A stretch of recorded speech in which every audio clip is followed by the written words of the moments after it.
July is Nutrition Month. Kaya paalala po ito na dapat natin laging subukang i-achieve ang healthy lifestyle kasi nga health is wealth, no? Kaya naman, ibibida ko ang masarap at swak sa budget na salad sa Sampaloc, Manila. Yan ang aking tinikman sa On The Go!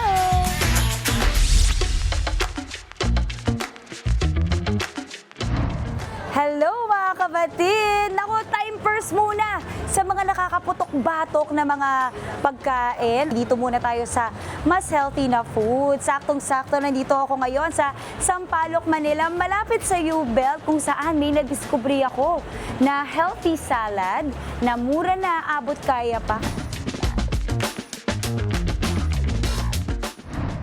Ito na nga ang tinatawag nilang June's Salad King. Okay, so ito mga kapatid, nagsisimula po sa 65 pesos. Shout out kay Mami Chicky na mahilig sa salad. Mami Chicky, this is for you. Kaya tara po, try na natin.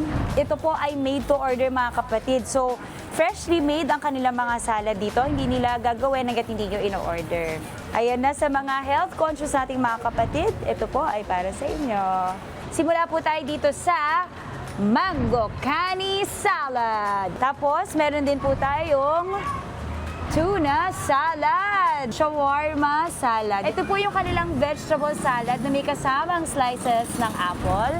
At ito naman, para sa mga chicken lovers, taas kamay, grilled chicken salad. Ayan po. At meron din silang ino-offer na burger dito, mga kapatid. Ayan po. Alam nyo, meron tayong impression, mga kapatid, na pag sinabing salad, mahal. O pag sinabing healthy, mahal. Pero dito, kila Sir June, aba, abot kaya talaga. Okay, let's try it. Let's do it. Wow, ang fresh nung mangoes. Ang sarap nung mix nung salad at mangga with kani. Kumbaga, kontra siya ng lasa ng maasim-asim na matamis sa may dressing. Ngayon naman po, tuna salad. Ang sarap ng cucumber, crunchy siya. At yung tuna, perfect combination. Kaya nga, di ba may mga tuna sandwich na may cucumber? Ganyan-ganyan yung lasa niya. Pero first time ko nakarinig ng shawarma pero salad. Okay to ha. Para kang kumakain ng burger with lettuce pero wala yung bun. Sarap. At ito naman po ang kanilang vegetable salad. And last but not the least, ang ating grilled chicken salad. Tikman na po natin.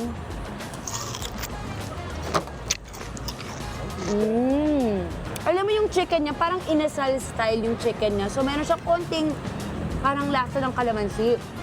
Pero to be fair, kahit eterno mo siya dun sa salad at cucumber, ang sarap ng mix niya, pwede pala yun.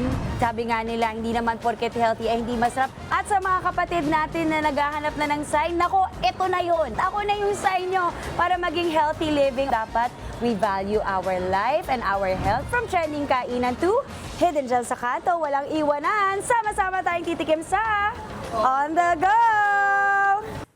Mga kapatid, Maui David po. Para laging updated sa viral food spots at unique destinations, mag-follow at subscribe na sa social media pages ng News 5.